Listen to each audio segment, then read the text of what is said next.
আপনাদের দোয়ায় আল্লাহ পাকের মেহেরবানিতে ফরজ একটা ইবাদত ছিল হজ। আল্লাহ তাআলা আমাকে করিয়ে নিয়ে এসেছেন। এই জন্য আপনারা খুশি না বেজার? আমিও খুশি আলহামদুলিল্লাহ যে আল্লাহ তাআলা তার এই নিয়ামতপূর্ণ জায়গার মধ্যে আমাকে নিয়ে গিয়েছিলেন। আমি আপনাদের জন্য প্রাণ খুলে সেখানে দোয়া করেছি। আমি প্রত্যেক ওয়াক্ত নামাজ মাতাবের মধ্যেই পড়ার চেষ্টা করেছি।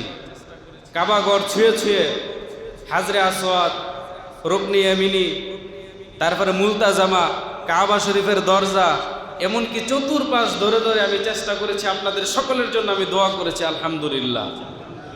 যতগুলো দোয়া আমি সেখানে করেছি, আল্লাহ তাআলা যেন সকলের জন্য, যাদের জন্যই দোয়া করেছি, প্রত্যেকের দোয়াগুলোর জন্য আল্লাহ কবুল করে নেন, বলেন আমিন।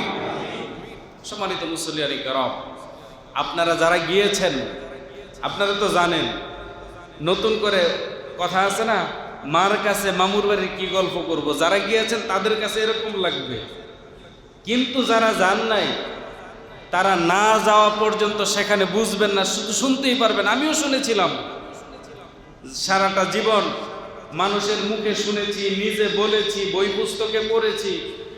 আলহামদুলিল্লাহ, সেখানে যাওয়ার পরে শোনা, বলা, পড়া, তার সব কিছুকে একত্রিত করে যা উপলব্ধি করতে পেরেছি, আমার মনে হয় যেন আমার আরো 20 বছর আগে যাওয়া দরকার ছিল।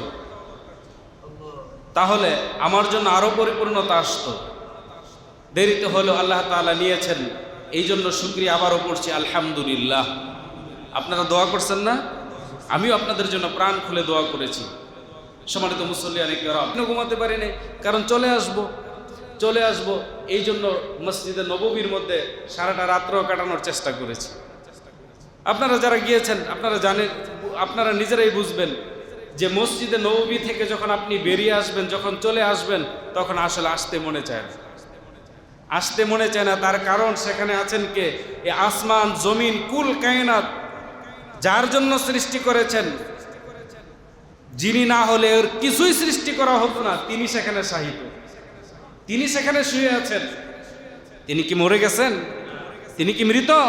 না, তিনি মৃত না, তিনি জীবিত। শহীদরা কখনো মরে না। রাসূল একদিক দিয়ে শহীদ, আরেক দিক দিয়ে রাসূল এবং সর্বশ্রেষ্ঠ নবী। তিনি শুধুমাত্র জায়গা চেঞ্জ করে সেখানে শায়িত আছেন, শুয়ে আছেন, তিনি সেখানে আরাম করছেন। সম্মানিত মুসল্লিয়ানি কিরাম, সেই রাসূলের রওজা ছেড়ে আসবো মন মানে না। যখন গেলাম মদিনা, মক্কা থেকে যখন মদিনায় গেলাম প্রথম দিন, মনে হয় যেন রাত্র 2:30টার দিকে গেলাম। শুধুমাত্র হোটেলটা দেখে তারপর চলে গেলাম কয়েকজন মিলে। পুরান একজন নিলাম, আর নতুন 4-5 জন আমরা বললাম যে বললাম তাড়াতাড়ি নিয়ে যান, আর বসাই, আর দেরি করে না, ফজর নামাজ গিয়ে পড়ুন। আপনি ফজরের নামাজ পড়ে চলেন, আগে যাই। আলহামদুলিল্লাহ, গিয়ে দেখি মাশাআল্লাহ মানুষ জিয়ারত করতেছে রাসূল করিম সাল্লাল্লাহু আলাইহি ওয়াসাল্লামের রওজায়ে আতহারের মধ্যে মানুষ সালাম দিতেছে। আমরাও গেলাম অত্যন্ত আদবের সাথে, সেখানে গিয়ে সালাম দিলাম। প্রিয় মুসল্লিয়ানি কিরাম, যে রাসূলকে সৃষ্টি করা না হলে কিছুই সৃষ্টি করা হতো না, সেই রাসূল সেখানে শুয়ে আছে। আমরা কত জায়গার মধ্যেই তো কত জোরে জোরে চিল্লাচিল্লি করে কথাবার্তা বলি না? বলেন না কেন? বলেন কি না? বলেন। রাসূলের জন্য কত দুরূদ পড়েন, কত এরকম ভাবে রাসূলের জন্য কত কাঁদেন, কিন্তু আল্লাহ পাক রব্বুল আলামিন তার রাসূলের রওজার কাছে যখন যাবেন, কেউ জোরে কথা বলতে পারেন। সারা সৌদি আরব দেখলাম, যেখানেই গেলাম, মসজিদে হেরামের মধ্যে জুতা পরে পরে, তারপরে ওই যে পুলিশ যারা ডিউটি করতেছে, আইন শৃঙ্খলায় নিয়োজিত যারা, তারা কিন্তু হেরামের ভিতরে জুতা পরে আছে, মসজিদে নববীর ভিতরে আছে। কিন্তু রাসূলের রওজার পাশে তারা যখন যায়, দেখলাম যে শুধুমাত্র তাদের পায়ের মধ্যে মুজা, জুতাগুলো ওই দূরে রেখে তারপরে তারা এসেছে। সুবহানাল্লাহ।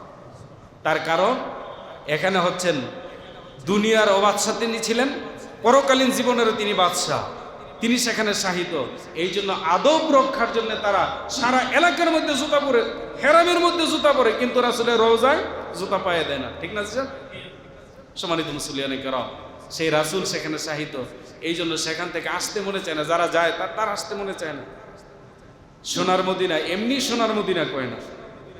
সোনার মদিনা কি এমনি এমনি সোনার মদিনা না, সত্যি সোনার মদিনা এটা।